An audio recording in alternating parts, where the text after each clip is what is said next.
There are two main reasons behind gear fear. 1. The fear that you're wasting a good gear set, and 2. The fear that the gear set is irreplaceable. Today I'm going to show you how to overcome these two mental blocks through proper loadout budgeting. But first, a quick word from our sponsor. Surfshark VPN is a virtual private network. If you're already using one, consider trying Surfshark as you'll be getting an 83% off with an extra 3 months for free, link in the description and comments. If you're not familiar with VPNs, it works by encrypting all the information sent from your device to the recipient, which are usually big companies or cyber criminals trying to steal your information. It also swaps the location of your device to anywhere on the globe, which both hides your IP and tricks whatever you're connecting to into thinking you're from the location you chose. That in turn protects you against DDoS attacks, as the attacker can only reach your VPN server IP. This also means you can bypass geo restrictions and censorship. Take Netflix for example. In Canada, I only have access to John Wick 1 and 2. I Surfshark to Japan and boom, now I can watch Parabellum. Using Surfshark, you can have full access to any content library in the world. For gaming wise, you can bypass any region lock. I have some friends in Asia that wanted to play Valorant, and I was able to bypass Riot's region lock and use Surfshark to make an account in Asia. The biggest advantage that Surfshark has over its competitors is their free simultaneous multi-device usage, meaning you can secure and encrypt your whole family's online data at no extra charge. Using Surfshark's clean web feature, you can protect the boomers in your family from ads, trackers, malware, and phishing, along with all the features mentioned previously for free. Surfshark offers a 30-day money-back guarantee, so there's zero risk trying it, especially with code TAYOFF for 83% off plus an extra 3 months for free. Link below in the description and comments. Gear fear is making excuses for not running a certain piece of gear because you're scared you'll lose it. Now a lot of people tend to say always run your best kit, but this is suboptimal and it isn't a good way to get rid of your gear fear. Let me explain.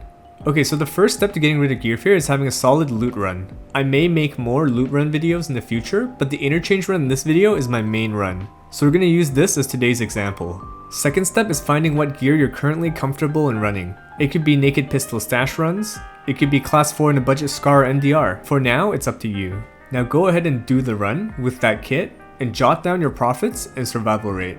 You have to write it down because people tend to remember the negatives. So what you think your survival rate may be, it's most likely a bit higher. Now take your profits and multiply it with your serve rate. So take my interchange run for example. I get out of rate approximately 30% of the time because I play like a crackhead, but every time I extract I pull 600 to 700k worth of loot. Take that 600k and multiply it by 0.3. This makes my budget kit ceiling 180k. If I keep my kit below this price, I'll always profit. Because for every raid I survive, if I include what I brought in, I'll have 4 kits worth of value.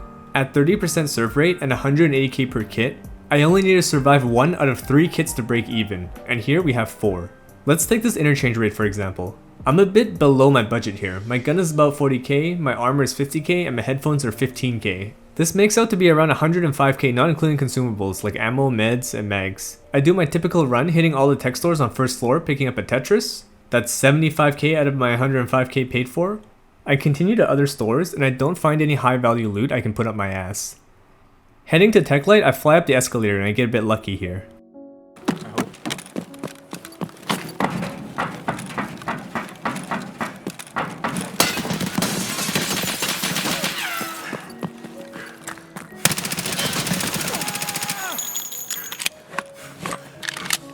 He has an RFID which is around 30 to 35k, so that's my entire kit in my pouch paid for.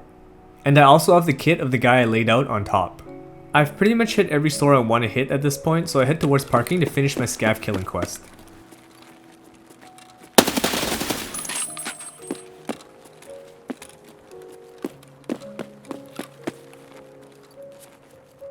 What the fuck? That's a Pimsta? That was a scav! I loot the second guy and I get out at Emercom.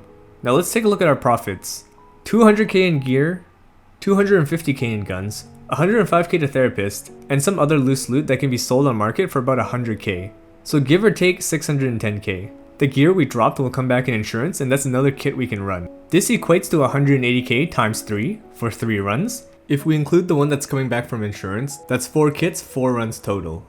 For my next interchange game, my buy value for this kit is around 270k. Now you might look at all this gear and think, 270k, that's way over budget. Karun is a class 5, those are rare, expensive, and I have to pay 120k to prepper for one. 120k is almost all of my 180k budget. Thinking this way is where gear fear comes in, so here's what I need you to understand. A piece of gear in your stash is only worth as much as its vendor price. Take the Karun and go to Ragman, it's only 50k. So the next time you budget for a raid, This armor is only worth 50k. Put it on with a bank robber for around 60k, and its value is less than any of the more budget-oriented class 4s. Do the same thing with the modded gun, and any other piece of gear you're too afraid to run. That places this kit perfectly at my budget.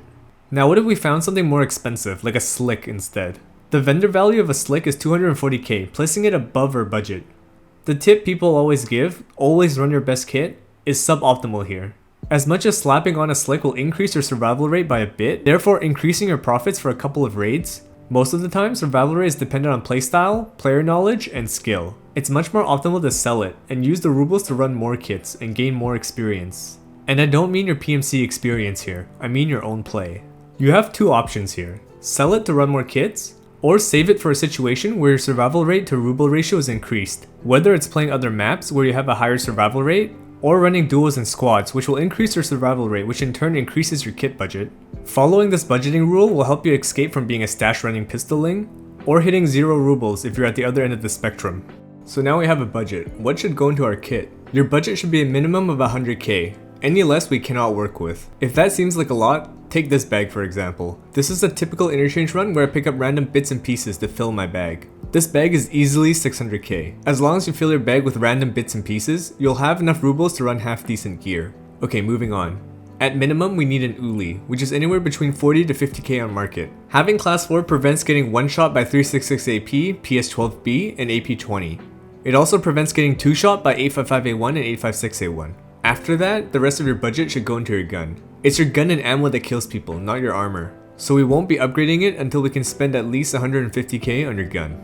Once we reach the point where you're running kitted budget guns like the G36, SCAR, or MP7s, and you're doing so well you have budget left over, then that's the point where you can decide for yourself whether you're more effective with a better gun or better armor. With my playstyle, I'm far more effective with a better gun, so sometimes I would drop 200 to 300k on a gun and just run class 4 uli. But to start you off, here's some examples of kits I would run for each budget. At 100k, of course your armor is an uli. For guns, there's the MP153 with an optic 8-round mag tube, ship around 90k total with ears, that's 105k. Depending on map and playstyle, you can have an SKS for cheap or an AKS-74 with light mods. For SMG, I'd run a Keter with PSV or SP7 going for legs. If you've noticed, I've added optic and laser prices this time around because this is a full budgeting video. The following builds are just example builds. It's possible you don't have some of the parts unlocked through traders. I have trader level focus builds, so check these ones out if you notice you're missing parts. Alternatively, check out my Discord link down below. It'll have a gun builds channel that contain most of my builds. At 100 to 150k, same uli, but we're looking for lightly modded AK-74s and SCARs, maybe an RFP if you have the ammo for it. And for SMGs, an unmodded MP7 if you have the ammo and mags unlocked. At 150 to 200k, most of my budget still goes into the gun. By now, you should know what gun you're comfortable with. Personally, at this budget, I like G36s for medium rifle rounds, but you might like SCAR or DTMDR. Again, I have example builds in my Discord gun builds channel. For bigger rounds, a VSS with SP6 is pretty good. If you're crafting 762BP, an AK-103 is a good choice. For SMGs, I run EP7 with FMJSX. You might not have the suppressor unlocked, so maybe you'll go for a Vector 45 leg meta. At this point, it's mostly preference. And whatever is left in your budget goes towards your armor, so it could be an uli still, or even better level 4. At 200 to 250k, you probably don't need this guide by now. You can choose to run the same guns and upgrade to class 5, or run class 4 and upgrade your gun. Personally, I roll out the house looking like this sometimes. I hope this video helped. Sub with bell if you enjoy this type of content. Like the video if you liked it. I stream sometimes. My socials will be in the description and comments. Thanks for watching.